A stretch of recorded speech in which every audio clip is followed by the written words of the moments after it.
ओम शांति।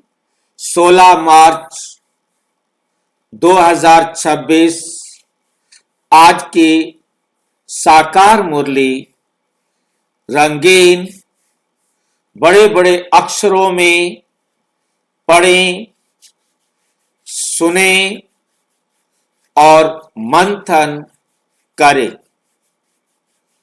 हम प्रतिदिन प्रातः 4 बजे, 6 बजे, शाम को 4 बजे, 8 बजे मुरली मंथन करते हैं।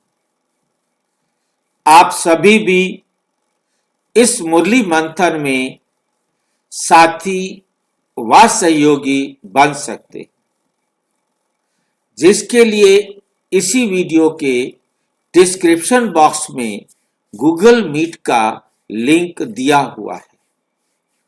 उस लिंक को वहां से कॉपी करके आप किसी भी ब्राउजर में उसे खोलेंगे तो वह खुल जाएगा और आप इस मीटिंग में सुविधा अनुसार जुड़ सकते। यदि फिर भी आपको जुड़ने में कठिनाई आ रही है तो सामने इसी वीडियो में चलती हुई लाइन में आप व्हाट्सएप नंबर देख रहे, उस पर मैसेज करके आप लिंक प्राप्त कर सकते हैं। आप प्रश्न पूछ सकते, आपका कोई सुझाव हो वो सुझाव भी दे सकते हो जो हम सबके हित में हो। अच्छा, ओम शांति। आज की साकार मुरली का सार। मीठा मीठा बाबा कहते, मीठे बच्चे तुम्हें सदगति की सबसे न्यारी मत मिली है। तुम्हें कौन सी सदगति, कौन सी मत मिली है? सदगति की। सदगति माना सच्ची गति, सच्ची अवस्था, जिसे परम अवस्था कहते हैं, जिससे सबसे श्रेष्ठ अवस्था कहते हैं और सबसे न्यारी मत मिली। ऐसी मत पूरी दुनिया में किसी भी धर्म पिता के द्वारा, किसी भी धर्म ग्रंथ के द्वारा नहीं मिल सकी। वो सबसे न्यारी मत क्या है कि देह के सब धर्म त्याग, आत्म अभिमानी भाव, माम एकम याद करो।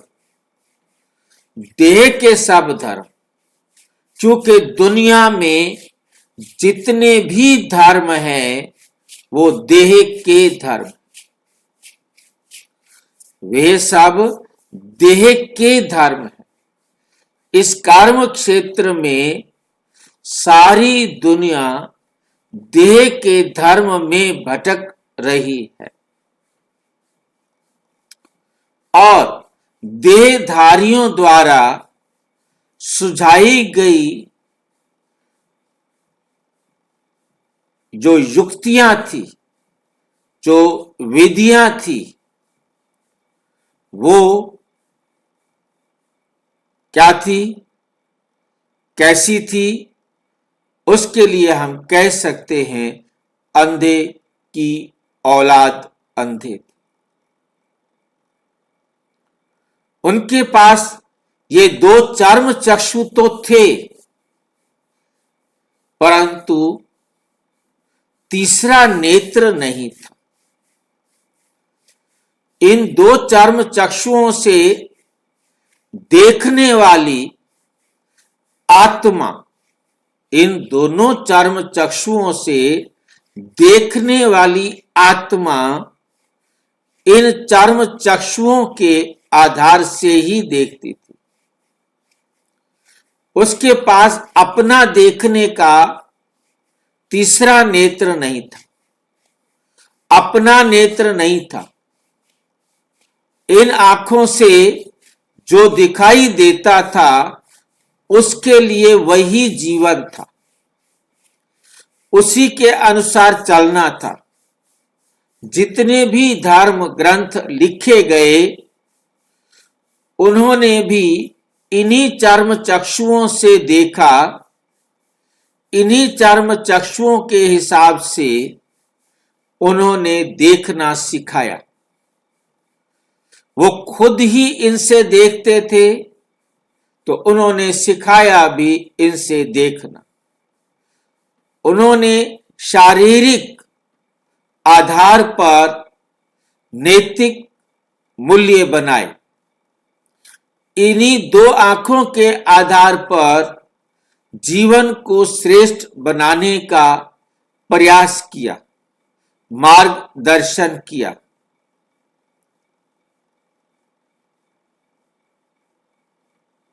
परमात्मा के स्थान पर भी जो अशरीरी, अजन्मा, अयोनि, अभोक्ता है, देहधारी परमात्मा बिठा दिया। अपने ही दिए हुए आधे अधूरे ज्ञान को ईश्वरीय ज्ञान बता दिया। देहधारी व्यक्तियों को परमात्मा समझा दिया कि ये परम आत्मा है, जैसे हम हैं वैसे हमारा परम आत्मा है। ये लाइन तो ठीक थी, परंतु स्वयं को देह समझ लिया तो परम आत्मा भी देहधारी समझ लिया।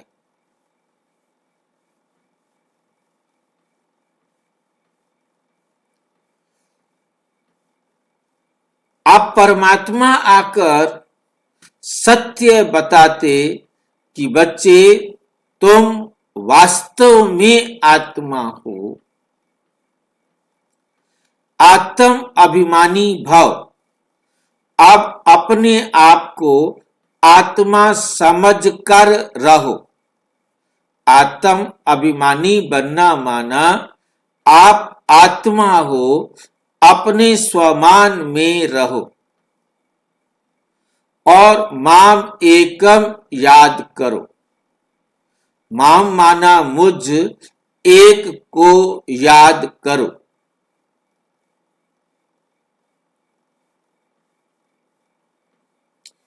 ये है तीसरा नेत्र, आत्मा का नेत्र। क्योंकि हम अपने को आत्मा समझेंगे तो आत्मा की आंख से देखेंगे,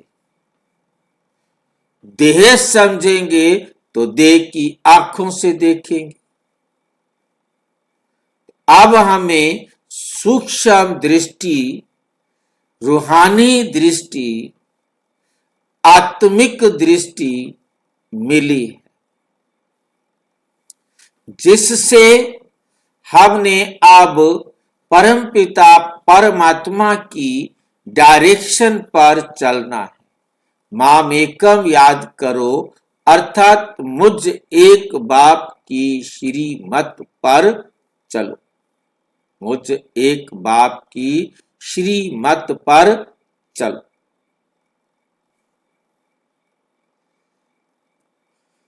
प्रश्न, जो परमात्मा का को नाम रूप से न्यारा कहते हैं, उनसे तुम कौन सा प्रश्न पूछ सकते हो? दुनिया में आपको बहुत सारे मिलेंगे जो ये कहेंगे परमात्मा तो नाम रूप से न्यारा है। अब आपके सामने कोई ये कहे कि परम आत्मा नाम रूप से न्यारा है, उनसे आप क्या प्रश्न पूछ सकते हो? भाई जी नाम रूप से न्यारा मतलब वो चीज है ही नहीं है, है ही नहीं है। तो आप उनसे प्रश्न क्या पूछेंगे?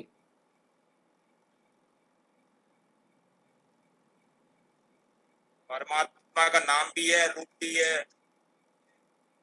अब प्रश्न कैसे पूछोगे?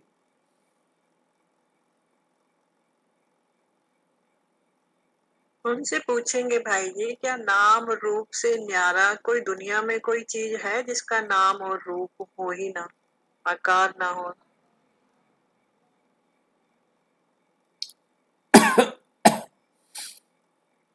और कोई? भाई यही पूछा जाएगा ना भाई जी कि भाई अलग क्यों बताते हो? अलग कहाँ बताया? फिर हम बी के भाई उनको बताएंगे कि भाई नाम अलग रूप से क्या? अलग क्या क्यों? उन्होंने अलग बताया है? वो तो यही कह के अलग हट जाएंगे कि भाई नाम रूप है ही नहीं, तो क्यों दिखाई नहीं देते? वो कहते हैं कि भगवान तो नाम रूप से न्यारा है। जब भगवान का कोई नाम रूप से न्यारा है तो फिर तुम श्री कृष्ण और ये सबको इनको क्यों भगवान कहते हो? उसका तो नाम भी है, सब कुछ है। भाई जी उनसे पूछेंगे कि जो देवी देवता को पूछते हो उनको भी भगवान कहते हो, तो नाम रूप से न्यारा फिर क्यों कहते हो? वही तो भगवान है।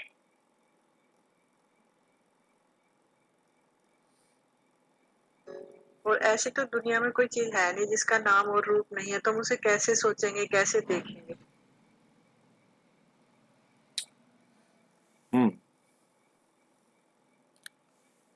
देखो अब बाबा कैसे प्रश्न पूछते हैं, सिखाते हैं।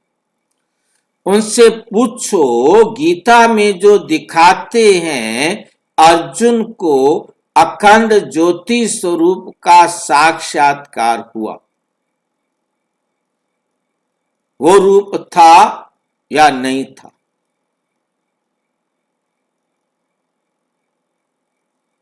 जो देखा कृष्ण ने कराया था भाई जी वो अर्जुन को। भाई वो कृष्ण को भगवान मानते हैं ना, तो उनकी बातों से ही तो प्रश्न निकालेंगे ना। हाँ फिर भी कृष्ण ने ज्योति दिखाई। जब उसको स्वरूप दिखाया, अर्जुन ने देखा, तो वो स्वरूप है या नहीं है? या तुम्हारा कृष्ण अर्जुन कृष्ण का जो है झूठ बोल रहा है? ना वो था। जब तुम कृष्ण को भगवान मानते हो, कृष्ण ने अर्जुन को अखंड ज्योति स्वरूप का साक्षात्कार कराया, तो क्या वो जो साक्षात्कार कराया था वो भगवान का था या नहीं था? यदि वो भगवान का था तो फिर तुम झूठ क्यों बोल रही हो कि उसका रूप नहीं है? यही बताना है, ये क्वेश्चन पूछना है कि तुम फिर भगवान को ये क्यों कह रहे हो कि उसको जो है ना नाम रूप नहीं है, रूप नहीं है? बोला बस करो, हम सहन नहीं कर सकते, तो फिर उसका नाम रूप से न्यारा कैसे हो सकता है? उसका नाम भी आपने लिया, उसका रूप भी आपने दिखाया, तो परमात्मा उस नाम रूप से न्यारा कैसे हो सकता है?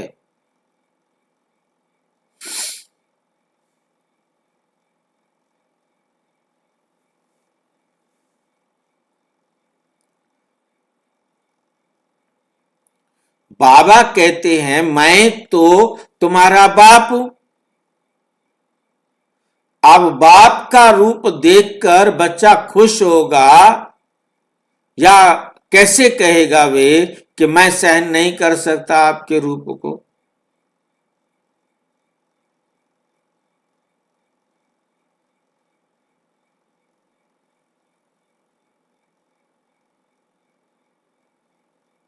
भक्ति में तो यही दिखाया था भाई जी। नहीं दिखाया था तो प्रश्न तो वही पूछना है ना कि जब आप एक तरफ तो कह रहे हो कि परमात्मा का नाम रूप से न्यारा है, और दूसरी तरफ तुम उसका नाम भी बता रहे हो और उसका रूप भी बता रहे हो,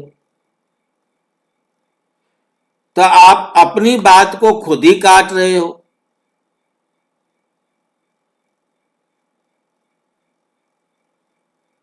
ठीक है कि नहीं? मतलब हाँ, बाबा प्रश्न पूछने के लिए वो प्रश्न पूछो जिसको पूछने के बाद वो कहे कि अच्छा बाबा तू बता।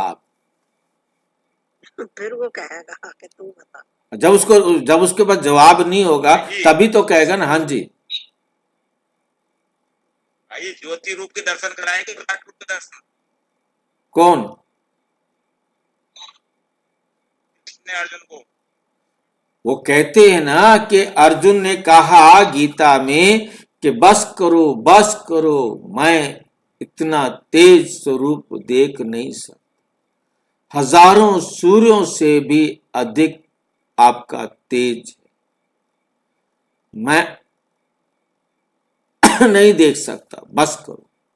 ये तो दुनिया वालों ने देखा है भाई जी। महाभारत में भी कृष्ण जी ने उसमें रणभूमि में ये कराया था।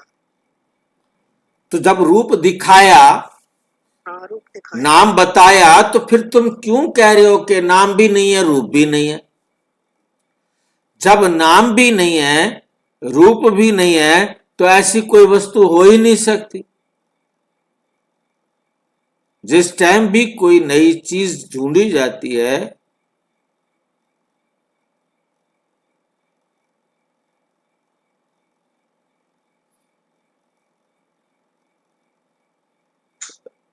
भाई जी, और ये जो जागरण कराते हैं जैसे, हाँ। तो उसमें एक नारियल होता है, नारियल में घी भर के और एक लंबी सी लास्ट में वो जोत जलाते हैं। जब देवी देवता सब रख लेते हैं तो फिर उसको क्यों जलाते हैं? वो भी तो प्रतीक है ना, कि वो ऐसे लंबा उठा के उसको लंबी ज्योति दिखाते हैं। ये क्या है? ये भगवान का ही तो रूप दिखाते हैं फिर वो जो भी बनाते हैं मतलब रूप तो तुम बनाते हो ना।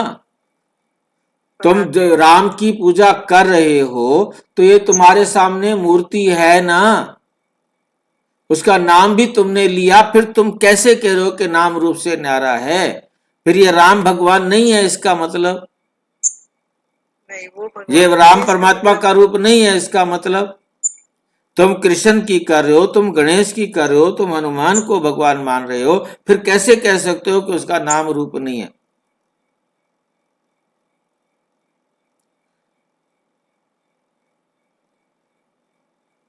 तो उनकी बात अपनी बात को काट रही है, अपनी बात के विरुद्ध है। और वो कैसे देख रहे थे? किनको परमात्मा देखा? जो इन आंखों से देखा जा सकता था। जो इन आंखों से देखा जा सकता है, जो विनाशी है, वो परमात्मा कैसे होगा? वो परमात्मा ही नहीं हो सकता। क्योंकि नोन टू अननोन लेना, पहले उसको नोन, जो कुछ वो जानता है उसको उसकी बुद्धि से रिजेक्ट कराना है। या तो ये डेफिनेशन गलत है या तुम जो करते हो वो गलत है। तुम दोनों में से एक तरफ हो जाओ पहले तो, फिर करेंगे हम आपसे बात। फिर सबसे भयानक प्रश्न उनसे पूछना है, जिसका नाम नहीं है, जिसका रूप नहीं है, वो हो कैसे सकता है? वो है ही नहीं। है तो उसका नाम भी होगा, उसका रूप भी होगा। वो यदि अपनी डेफिनेशन पर अटके तो ये पहले तो ये रिजेक्ट कराओ जो उसको दिखाई दे रहे, और वो उस बात को मान ले कि हाँ ठीक है, ये बात ठीक है, ये बात गलत है। जब वो इन सब देहधारियों को खत्म कर दे, कहे कि नहीं मेरी बात ठीक है, क्योंकि आप बता जरा तू, जिसका नाम नहीं वो कौन है? जिसका रूप नहीं वो है कैसे? क्योंकि ये डेफिनेशन भी गलत, ये जो तुम देखते आए हो वो भी गलत, जो तुम कह रहे हो ये भी गलत। अच्छा बाबा ठीक बता क्या है? अब आप उसे ठीक बताओ। परमात्मा का नाम भी है, परमात्मा का रूप भी है, परंतु हमारे जैसा नहीं, हमारे जैसा नहीं है।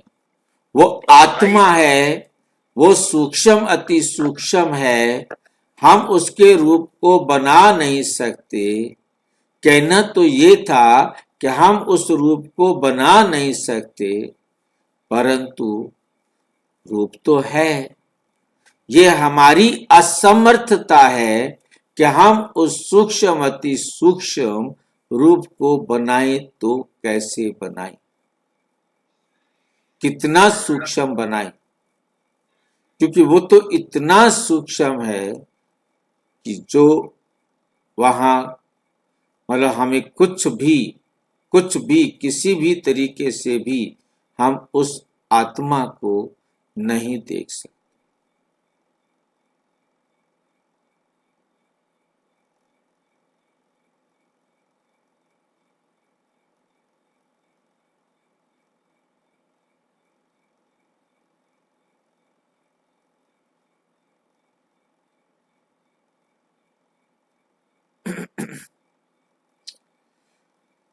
बाप का रूप देखकर बच्चा खुश होगा, वो कैसे कहेगा कि मैं सहन नहीं कर सकता? बच्चा कभी ऐसे कह सकता है बाप को देखकर कि मैं आपको सहन नहीं कर सकता?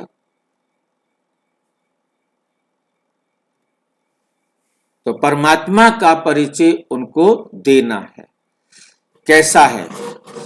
तेरे द्वार खड़ा भगवान, भगत भर ले रे झोली। ओम शांति। भक्त कहते हैं हम बहुत कंगाल बन गए हैं, हे बाबा हम झोली, सबकी झोली भर दो। भगत गाते रहते हैं जन्म बाई जन्म, सतयुग में भक्ति होती नहीं। वहां पावन देवी देवता होते हैं, भक्तों को कभी देवता नहीं कहा जाता। जो स्वर्गवासी देवी देवता, जो स्वर्गवासी देवी देवता होते हैं, वे फिर पुनर्जन्म लेते लेते नरकवासी पुजारी भगत कंगाल बनते हैं। बाप बैठ बच्चों को समझाते हैं। बाप को तो एक भी मनुष्य नहीं जानते। बाप जब आए तब आकर अपना परिचय देवे। भगवान को ही बाबा कहा जाता है। सब भक्तों का है एक भगवान, बाकी सब हैं भगत। भगत चर्च आदि में जाते हैं तो जाकर भक्त ठहरे ना। तो जो चर्च में जाते हैं तो जरूर वो भगत है ना। चर्च में जाकर क्या करते हैं?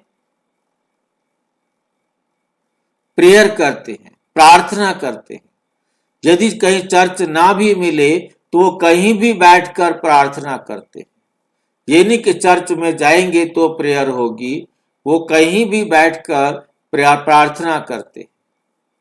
मैं आपसे बहुत टाइम पहले, जब ज्ञान में भी नहीं आया था, फर्स्ट टाइम मैं एक जो चर्च के जो है भाई समझो, वो अपने इलाके का पोप था, पादरी था, जो भी था, छोटा सा एक कस्बा था, तो वो कहीं हमारे मित्र के यहाँ आया हुआ था।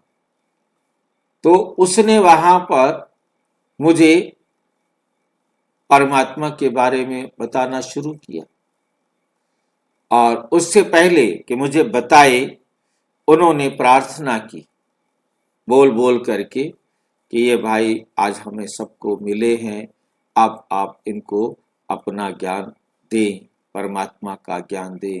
परमात्मा आप इनको अपनी शरण लें, यह आपके पास आया है। इस प्रकार के कुछ बोल उसने बोल करके प्रार्थना किया, और फिर आत्मा के बारे में, परमात्मा यीशु जो है वो परमात्मा का पुत्र है। हम जब परमात्मा से प्रार्थना करते हैं तो यीशु जो है, यीशु से भी प्यार करते हैं, यीशु के संदेशों पर हम चलते हैं तो परमात्मा खुश होता है। तो वह हर बात के लिए लास्ट में भी फिर उन्होंने प्रार्थना की। मतलब कहने का मतलब वो प्रार्थना को महत्व देते हैं। वहां जाकर वो परमात्मा से प्रार्थना करते हैं जैसे हम प्रार्थना करते हैं।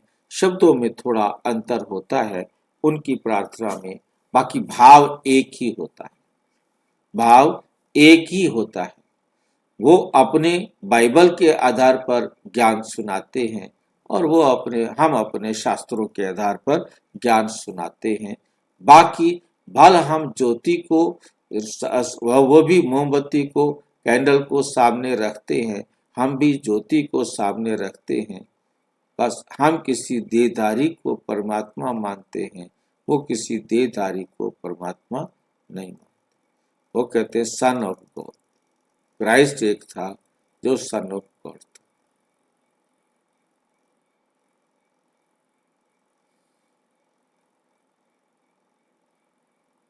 तो जरूर भगत ठहरे ना। इस समय सब पतित तमो प्रधान है, इसलिए सब पुकारते हैं हे पतितों को पावन बनाने वाले आओ। हे बाबा, हम भक्तों की झोली भर दो। भक्त भगवान से धन मांगते हैं, तुम बच्चे क्या मांगते हो? तुम कहते हो बाबा हमको स्वर्ग का मालिक बनाओ। बाबा हमको क्या करो? स्वर्ग का मालिक बनाओ। वहां तो अथाह धन होता है, हीरे जवाहरात के महल होते हैं। अभी तुम जानते हो हम भगवान द्वारा राजाई का वर्षा पा रहे हैं। ये सच्ची गीता है। वे गीता नहीं, वे तो पुस्तक आदि भक्ति मार्ग के बनाए हैं। उनको भगवान ने ज्ञान नहीं दिया। भगवान तो इस समय नर से नारायण बनाने के लिए राजयोग सिखाते हैं। राजा के साथ प्रजा भी जरूर होगी, सिर्फ लक्ष्मी नारायण तो नहीं बनेंगे। सारी राजधानी बनती है। अब तुम बच्चे जानते हो कि भगवान कौन है और कोई भी मनुष्य मात्र नहीं जानते। बाप कहते हैं, तुम कहते हो ओ गॉड फादर, तो बताओ तुम्हारे गॉड फादर का नाम, रूप, देश, काल क्या है? ना भगवान को जानते हैं, ना उनकी रचना को जानते हैं। बाप आकर कहते हैं कल्प कल्प के संगम पर आता हूं। सारी रचना के आदि मध्य अंत का राज रचता ही आकर समझाते हैं। कई तो कहते हैं ये नाम रूप से न्यारा है, वह आ नहीं सकता। तुम जानते हो बाप आया है। शिव जयंती भी निराकार की गाई जाती है, श्री कृष्ण जयंती भी गाई जाती है। अब शिव जयंती कब होती है वे मालूम होना चाहिए ना। जैसे क्रिश्चियन को मालूम है कि क्राइस्ट का जन्म कब हुआ, क्रिश्चियन धर्म कब स्थापन हुआ। ये तो है भारत की बात। भगवान भारत की झोली कब भरते हैं?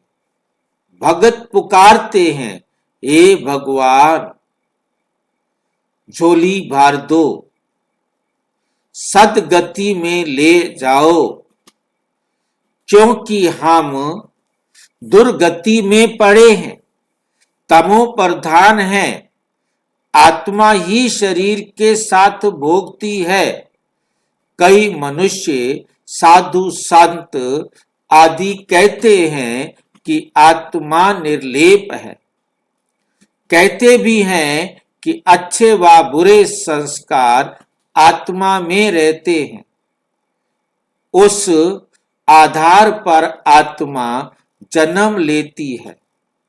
फिर कहते हैं अकहते आत्मा तो निर्लेप है। कोई भी बुद्धिवान मनुष्य नहीं जो समझाए। इसमें भी अनेक मत हैं। जो घर से रूठते वे शास्त्र बना देते। श्रीमद् भगवत गीता है, एक व्यास ने जो श्लोक आदि बनाए वे कोई भगवान ने नहीं बगाए हैं।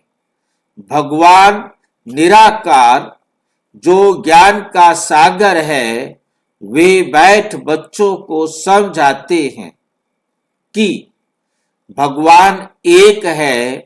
भारतवासियों को ये पता नहीं है।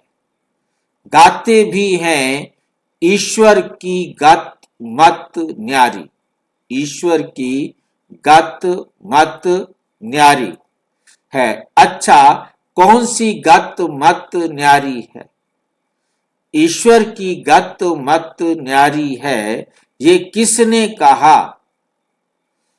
आत्मा कहती है उसकी सदगति के लिए जो मत है उसको श्रीमत कहा जाता है। कल्प कल्प तुमको आकर समझाता हूं मन मना भव।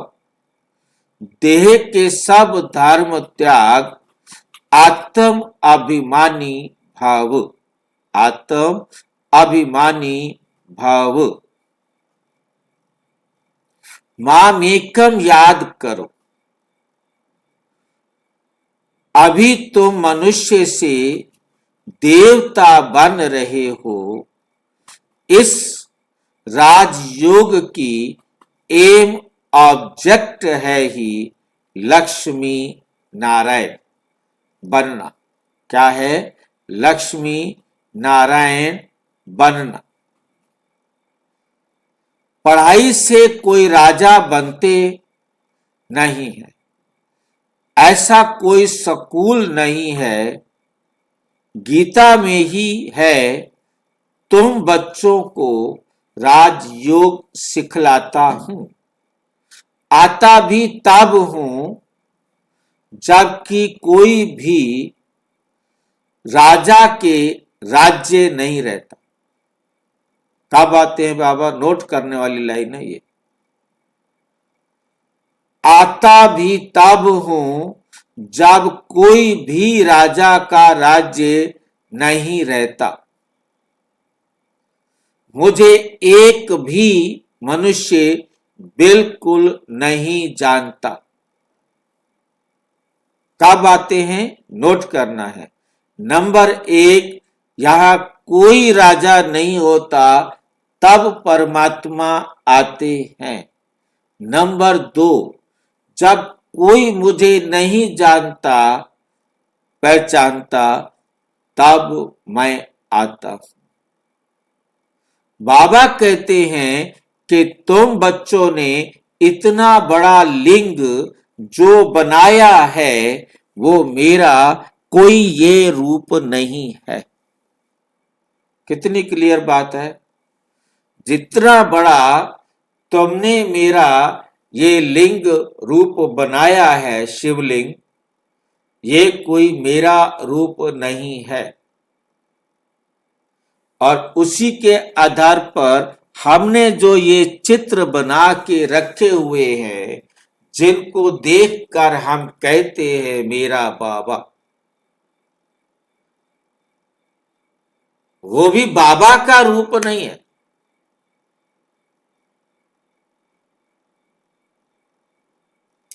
और मनुष्य कह देते हैं अखंड ज्योति रूप परमात्मा तेजोमय है। अर्जुन ने देखकर कहा बस करो, मैं सहन नहीं कर सकता। अरे बच्चा बाप का रूप देखकर सहन नहीं कर सके, ये कैसे हो सकता है? बच्चा तो बाप को देखकर खुश होगा ना। बाप कहते हैं कि मेरा कोई ऐसा रूप थोड़ा ही है, मेरा कोई ऐसा रूप थोड़ा ही है। मैं हूं ही परम पिता। परम का अर्थ है परे ते परे रहने वाला, बड़े से बड़ा, ऊंचे से ऊंचा, सर्वोत्तम, सर्वोच्च, सर्वोच्च, सर्वोत्तम, सर्वश्रेष्ठ।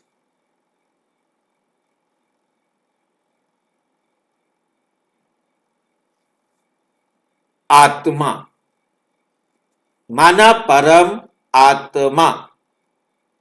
फिर गाते हैं, परमात्मा मनुष्य सृष्टि का बीज रूप है। उनकी भक्त महिमा करते हैं, सतयुग त्रेता में कोई महिमा नहीं करते,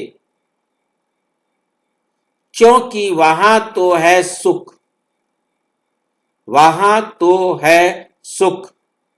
गाते भी हैं दुख में, सिमरण सब करे, सुख में करे ना कोई।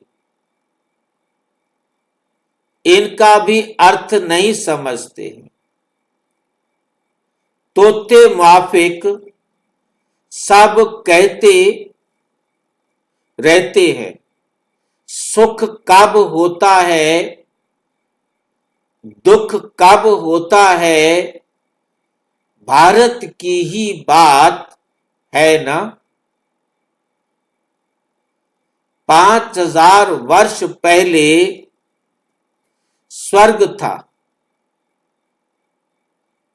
फिर त्रेता में 2 कला कम हुई, सतयुग त्रेता में दुख का नाम नहीं रहता, दुख का नाम नहीं रहता है ही सुखधाम स्वर्ग। कहने से मुख मीठा होता है, हेवन में फिर दुख कहां से आया। कहते हैं कि वहां भी कंस जरासंध आदि थे, परंतु ये हो नहीं सकता, यह हो नहीं सकता।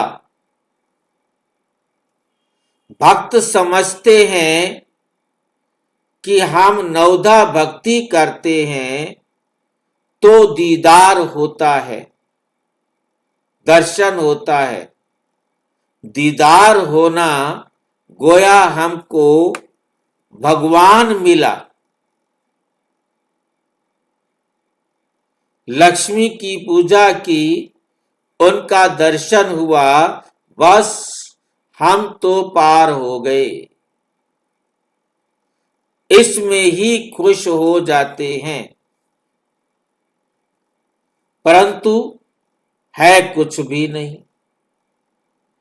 अल्पकाल के लिए सुख मिला, दर्शन हुआ, खलास। ऐसे तो नहीं कि मुक्ति जीवन मुक्ति को पा लिया, कुछ भी नहीं। बाबा ने एक मुरली में कहा, यहां तो नहीं बोल रहे हैं, बाबा कहते आपने मेरे को देख लिया, मेरी मुरली सुन ली, क्या हुआ? क्या हुआ बताओ तो सही।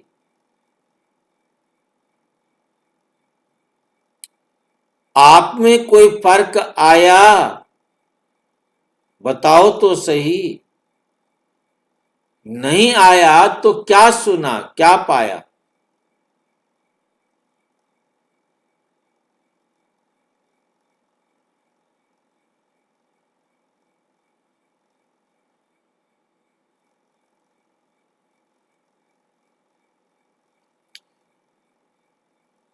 बाबा ने सीढ़ी पर भी समझाया है, जब मेरे को देखकर कुछ नहीं मिला तो उन मूर्तियों को देखकर क्या मिलेगा।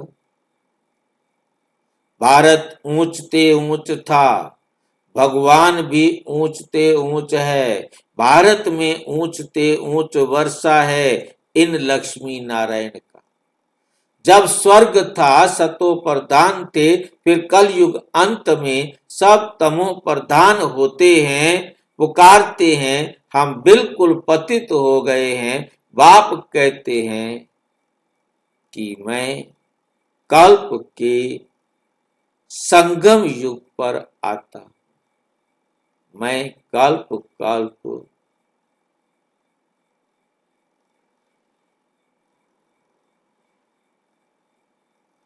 संगम पर आता हूं, तुमको राजयोग सिखाने। मैं जो हूं, जैसा हूं, मुझे यथार्थ रीति कोई नहीं जानते।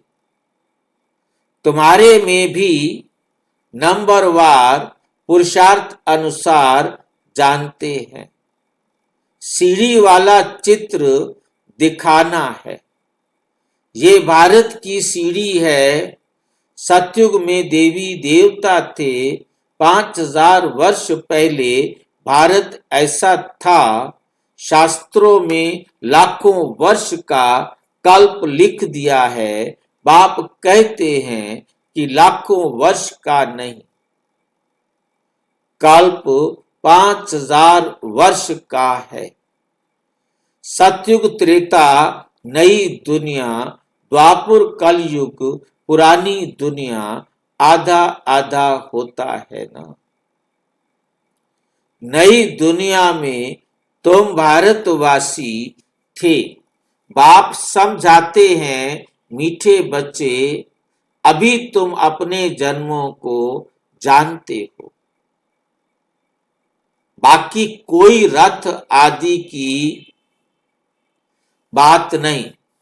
श्री कृष्ण तो सतयुग का प्रिंस है। श्री कृष्ण की का वे रूप सिवाय दिव्य दृष्टि के देखा नहीं जाता। ये चैतन्य रूप से तो सतयुग में था, फिर कब वे रूप उसे दोबारा मिल नहीं सकता। फिर तो नाम रूप देश काल बदल जाता है। 84 जन्म लेते हैं तो 84 जन्मों में 84 माँ बाप मिलते हैं। भिन्न भिन्न नाम रूप ऑक्यूपेशन होता है। अब ये भारत की ही सीढ़ी, यह भारत की ही सीढ़ी है। तुम हो अभी ब्राह्मण कुलभूषण। बाप ने कल पहले भी आकर तुमको देवी देवता बनाया। बाप ने कल्प पहले भी आकर तुमको देवी देवता बनाया था। वहां तुम सर्वोत्तम कर्म करते थे। तुम सदा सुखी थे। तुम सदा सुखी थे। 21 जन्म फिर तुमको इस दुर्गति में किसने पहुंचाया? मैंने कल्प पहले तुमको सदगति दी थी। फिर 84 जन्म लेते जरूर उतरना पड़े। सूर्यवंशी में 8 जन्म, चंद्रवंशी में 12 जन्म, फिर ऐसे उतरते आए हो। तुम ही सो पूज्य देवता थे। तुम ही पुजारी पतित बने हो। भारत अब कंगाल है। भगवानोवाच, तुम जो 100% पवित्र और सॉल्वेंट, ये मेरे को अंग्रेजी के शब्द भूल जाते हैं। ये सॉल्वेंट क्या होता है भाई?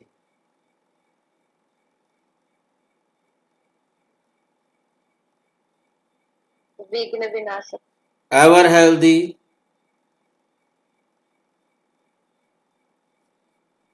ये सारे अंग्रेजी के लिख दिए बाबा ने। एवर हेल्दी क्या होता है?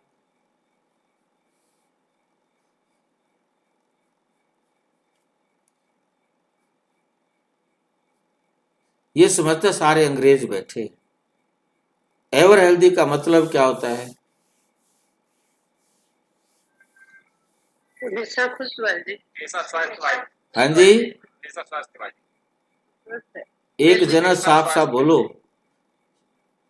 हमेशा स्वस्थ, हमेशा खुश, आगे का एवर हेल्दी क्या होता है? एवर हेल्दी स्वस्थ है। हमेशा स्वस्थ।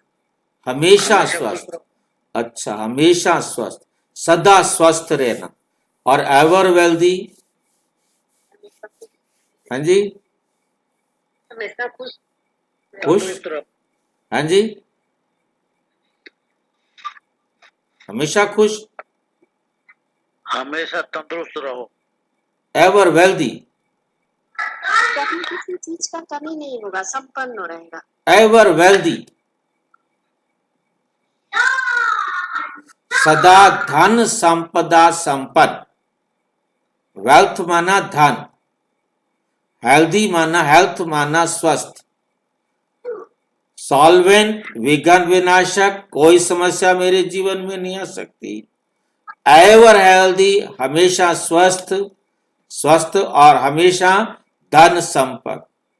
परंतु वो भी कौन सा? रूहानी। एवर हेल्दी माना सदा स्वास्थिति में रहना, स्वस्थ माना स्वास्थिति में रहना, आत्म स्थिति में रहना। एवर वेल्दी माना जो खजाने हैं, कौन कौन से खजाने हैं, किसको याद है जो बाबा से मिलते हैं? ज्ञान का खजाना। ये तो एक हुआ, और बताओ।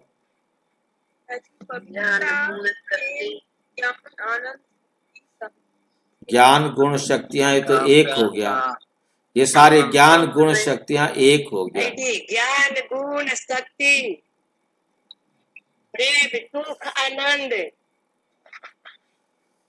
बाबा ने 5 बताए भाई, आप एक कोई एक ही खजाने का गुण गाए जा रहे हो। ये सब खजाना है।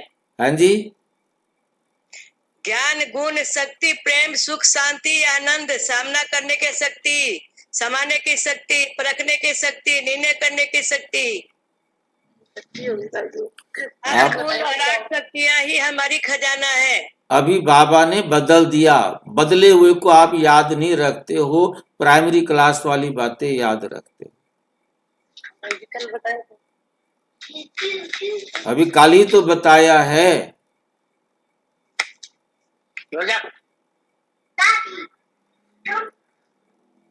ज्ञान, योग, धारणा, सेवा और संगम का समय।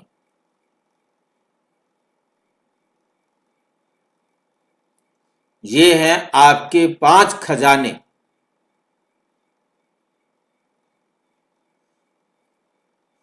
जो परमात्मा ने आपको दिए। ज्ञान का खजाना, योग का खजाना, धारणा का खजाना, सेवा का खजाना और 5वां समय का खजाना। और कभी कभी बाबा कहते, बच्चे तन मन धन, ये खजाने हैं। कभी बाबा क्या कहते हैं? समय, श्वास, संकल्प, ये खजाने हैं। समय, श्वास और संकल्प, इनको वेस्ट नहीं करना, ये खजाने हैं आपके। खजानों के तरीके बाबा के बताने वाले अलग अलग बहुत सारे हैं, और भी होंगे। अभी हम इतना ज्यादा आगे बढ़ते जाएंगे तो हमें बहुत ध्यान से समझना है कि खजाने रोजाना बाबा के बदल जाते हैं। ठीक है, तो सॉल्वेंट बनना है, विघ्न विनाशक बनना है, स्वास्थिति में स्थित रहने वाला, हमेशा स्वास्थिति में स्थित रहना है। एवर वेल्दी, ज्ञान गुण शक्तियों के खजाने जो भी बाबा से हमें रोजाना मिलते हैं, जितने स्वमान हैं वो भी हमारा खजाना है, जितना ज्ञान है वो भी हमारा खजाना है, जितने श्वास हैं वो भी हमारा खजाना है, जितनी संपत्ति है वो भी हमारा खजाना है। वो सारे से सदा सदा एवर वेल्दी, सदा इन खजानों से संपन्न रहे। कौन से खजाने? ईश्वरीय खजाने से। तो एवर वेल्दी का अर्थ है हमेशा ईश्वरीय खजानों से संपन्न रहें, एवर हेल्दी रहें, एवर हैप्पी तब रहेंगे जब आप एवर हेल्दी होंगे, एवर वेल्दी होंगे, सॉल्वेंट होंगे, 100% पवित्र होंगे, तो आप एवर हैप्पी होंगे। सदा खुश रहने के लिए शब्द आता है एवर हैप्पी। ठीक है क्या नहीं? चलो, इस बहाने मेरे को भी याद हो गए, आपसे पूछने का फायदा हो गया। तो कोई रोग दुख की बात नहीं, रोग की चिंता मत करो, रोग आने दो जितने आते हैं। क्यों आ रहे हैं? क्योंकि मेरे हिसाब किताब बराबर होने हैं, वरना मैं डॉक्टरों को फीस देने कैसे जाऊंगा, ये रंग बिरंगी टॉफियां कैसे खाऊंगा, आराम से कैसे सोऊंगा, वरना तो सारा दिन भागदौड़ करता रहूंगा। कोई रोग दुख की बात ही नहीं है, उसकी चिंता मत करो। सुखधाम था, उनको कहते हैं गार्डन ऑफ अल्लाह। कितनी बड़ी बीमारी हो, हम स्वस्थिति में स्थित हैं तो हम स्वस्थ हैं।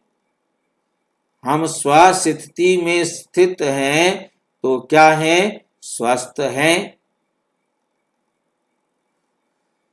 अल्लाह ने बगीचा स्थापन किया, खुदा ने ये दुनिया को, इस बगीचे को बनाया, स्थापन किया, क्योंकि उनके हिसाब से खुदा ने बगीचा बनाया और उसमें पहले एडम को रखा और वो घूमता रहता था, मस्त रहता था।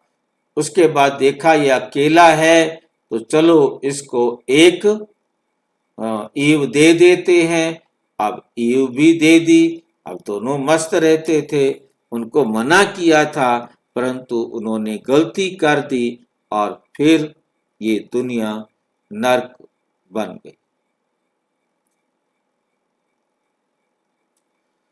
अल्लाह ने बगीचा स्थापन किया, जो देवी देवता थे, बगीचे में उन्होंने सिर्फ 2 को रखा और बाबा ने जितने पवित्र बने वो हर कल्प उतने पवित्र बनते हैं। उन सब से नए युग का आरंभ किया। वे अब कांटे बने हैं, अब जंगल बन गया है। अब ये दुनिया क्या बन गया है? जंगल बन गया है। जंगल में कांटे लगते हैं। बाप कहते हैं काम महाशत्रु है, इन पर जीत पहनो। इसने आदि मध्य अंत तुमको दुख दिया है। इसने आदि मध्य अंत तुमको दुख दिया है। 1-2 पर काम कटारी चलाना ये सबसे बड़ा पाप है। बाप बैठ अपना परिचय देते हैं कि मैं परम धाम में रहने वाला परम आत्मा हूं। मुझे कहते हैं मैं सृष्टि का बीज रूप परम आत्मा, मैं सबका बाप हूं। सभी आत्माएं बाप को पुकारती हैं कि हे परम पिता परम आत्मा, जैसे तुम्हारी आत्मा स्टार मिसल है, बाबा भी परम आत्मा स्टार है, छोटा बड़ा नहीं है। बाप कहते हैं मैं अंगूठे मिसल भी नहीं हूं, मैं परम आत्मा हूं, तुम सबका बाप हूं। उसको कहा जाता है सुप्रीम सोल, नॉलेजफुल। बाप समझाते हैं मैं नॉलेजफुल मनुष्य सृष्टि के झाड़ का बीज रूप हूं। मुझे भक्त लोग कहते हैं कि परम आत्मा सत्य चित्त आनंद स्वरूप है, वह ज्ञान का सागर है, सुख का सागर है, महिमा कितनी है। अगर नाम रूप देश काल नहीं तो पुकारेंगे किसको। साधु संत आदि सब तुमको भक्ति मार्ग के शास्त्र सुनाते हैं। मैं तुमको आकर राजयोग सिखाता हूं, राजयोग सिखाता हूं। बाप समझाते हैं कि तुम पतित पावन मुझ ज्ञान सागर बाप को कहते हो, तुम भी मास्टर ज्ञान सागर हो बनते हो। ज्ञान से सदगति मिल जाती है। भारत को सदगति बाप ही देंगे। सर्व का सदगति दाता एक है। सर्व की दुर्गति फिर कौन करते हैं। रावण, अब तुमको ये कौन समझा रहे हैं। ये है परम आत्मा। आत्मा तो एक स्टार मिसल अति सूक्ष्म है। परम आत्मा भी ड्रामा में पार्ट बजाता है। क्रिएटर, डायरेक्टर, मुख्य एक्टर है। बाप समझाते हैं कि ऊंचते ऊंच पार्टधारी कौन है। ऊंचते ऊंच भगवान, जिसके साथ तुम आत्माएं बच्चे सब रहते हो। कहते भी हैं कि परम आत्मा सबको भेजने वाला है। ये भी समझने की बात है।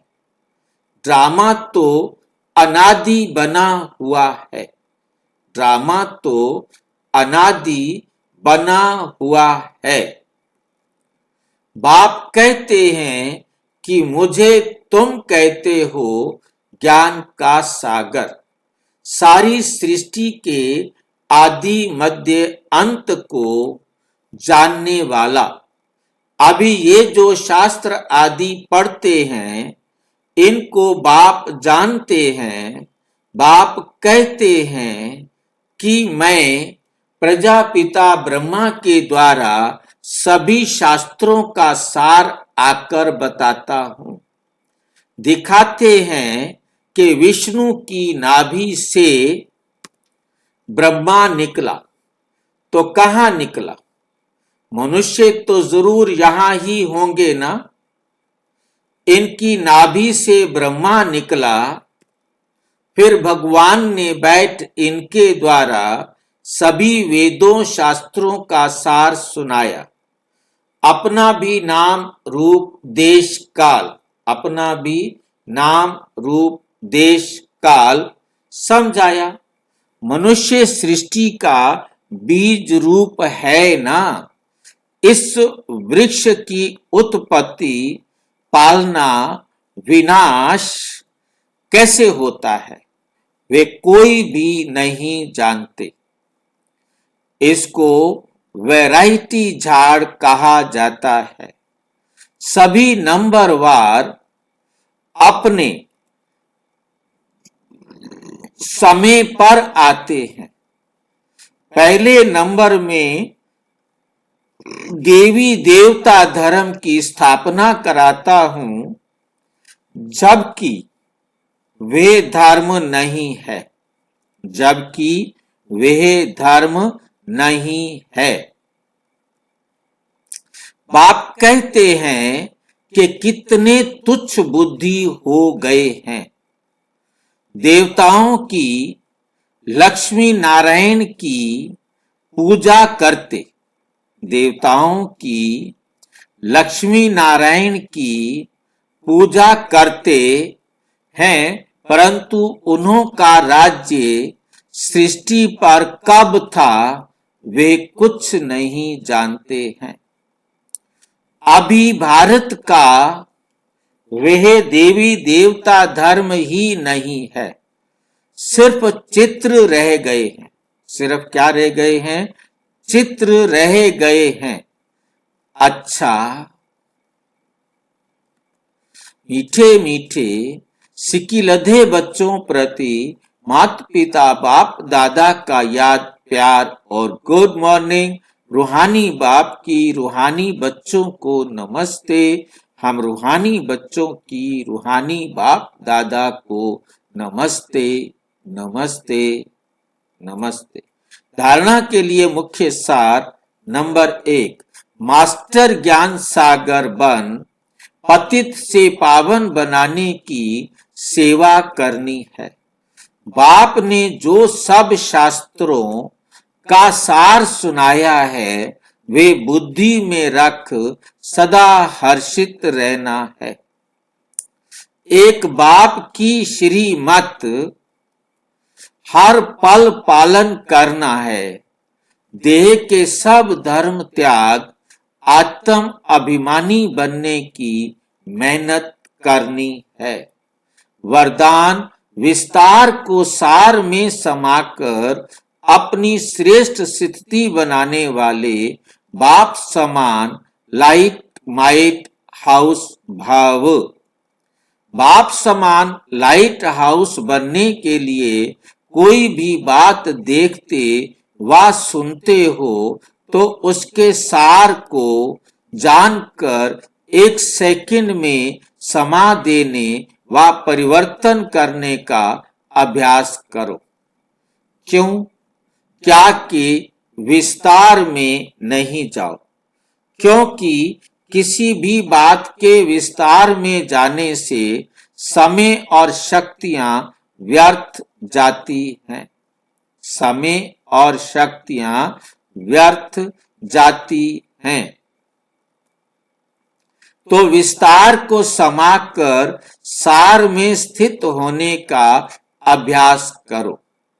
इससे अन्य आत्माओं को भी 1 सेकंड में सारे ज्ञान का सार अनुभव करा सकेंगे। स्लोगन: अपनी वृत्ति को पावरफुल बनाओ तो सेवा में वृद्धि स्वतः होगी। ये अव्यक्त इशारे निश्चय के फाउंडेशन को मजबूत कर सदा निर्भय और निश्चिंत रहो। यदि निश्चय रूपी फाउंडेशन पक्का है तो सहज योगी निर्मल स्वभाव शुभ भावना की वृत्ति और आत्मिक दृष्टि वाले होंगे। चलन और चेहरे से हर समय सरलता की झलक अनुभव होती रहेगी। तो हर एक की विशेषता को स्मृति में रख 1-2 में फेथफुल रहो तो उनकी बातों का भाव बदल जाएगा। अच्छा, ओम शांति।